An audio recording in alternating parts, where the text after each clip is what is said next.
Cada criança tem seu tempo. Então, a gente fica muito nas mãos dos profissionais. É importante Mas que tem haja falsos acolhimento. positivos também, assim, por exemplo, de achar que é e não é outra coisa, confundir com outro Nossa, tipo de... tem. Eu acho que tem. Tem? Eu acho que tem, porque tem transtornos que são muito parecidos, né? Eu acho o TDAH muito parecido com o autismo. Então... E aí, às vezes, os profissionais confundem. Dá só o diagnóstico de TDAH, só o diagnóstico de autismo. O meu mesmo foi bem complicado. Foram 4 anos para entender que eram os dois. Porque um profissional falava que era só autismo, o outro falava que era só TDAH e tinha uma terceira falando que era bipolar. Porque é parecido. Se você, às vezes, não sabe fazer uma avaliação aprofundada, chegar na raiz da questão e fica só no que o paciente te diz superficialmente, pode se confundir muito. Eu, por exemplo, fiz 3 vezes já a avaliação, porque às vezes eu cismo que eu não sou. Mas no teu caso, o que te acendeu uma luz e falou assim, eu tenho que ver se é? Eu não sabia quem eu era. Eu cheguei nos meus 26 anos e Conta falei... um pouco da tua história, então, desde criança. Eu sempre fui muito diferente, eu nunca me encaixei em nada, sempre fui muito sozinha. Falei muito cedo, né? A Maíra comentou do atraso de fala. No meu caso, eu falei aos 6 meses, o que foi bem esquisito. Então, levantou-se a possibilidade da superdotação na infância.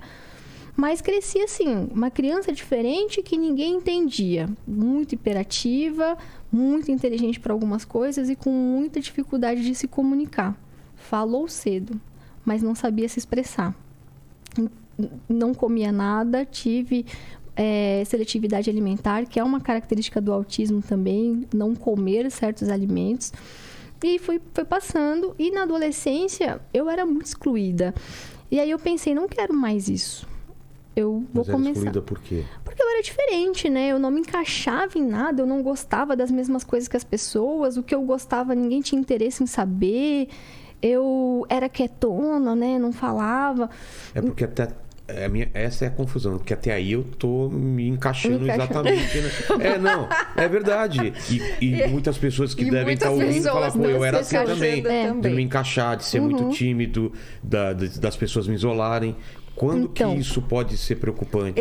E você sabe que... Eu não ia falar nada, mas quando você contou um pouco da tua história, da tua fobia social, na verdade, talvez não fosse uma fobia social, era uma dificuldade de se expor. Eu não sei se eu contei nesse programa pra Ana, mas assim, eu ia pra praia e adorava futebol. Eu não tinha capacidade de pedir pra eu entrar, eu ficava buscando bola. Isso acontece e tal, muito até alguém me esperar e eu entrar. E eu ficava... uma passividade muito grande, né? Assim, uma dificuldade de ir numa padaria comprar um pão, porque eu ensaiava o que eu ia falar, e aí chegava na hora, eu olhava e desistia, ia pra casa e comprou. Você constrói cenários, né? Se a pessoa falar isso, eu falo aquilo, eu vou pedir isso, eu vou sair. Eu vou falar dessa forma, eu vou chegar assim. Então, eu era muito diferente, até decidir não ser mais. Falei, não, vou imitar as pessoas. E aí peguei o estereótipo da pessoa popular do colégio e comecei a imitar. E deu certo. Eu deixei de ser a excluída e passei a ser a garota popular do colégio depois de uns 2 anos.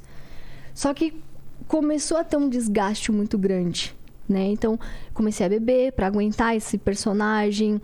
Comecei a me colocar em situações, assim, que não tinha nada a ver comigo para sustentar esse personagem. E quando eu tava com 26 anos, eu parei e vi que eu não sabia quem eu era.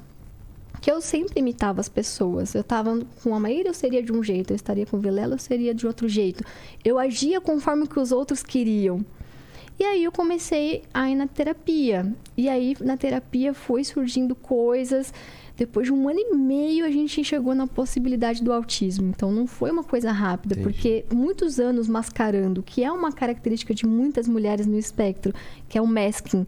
É quando você sabe que você é diferente e você mascara essas suas características imitando as outras pessoas. Então, você se veste como as outras pessoas, você fala como as outras pessoas, você fala que gosta das mesmas coisas que elas e, na verdade, não é nada disso.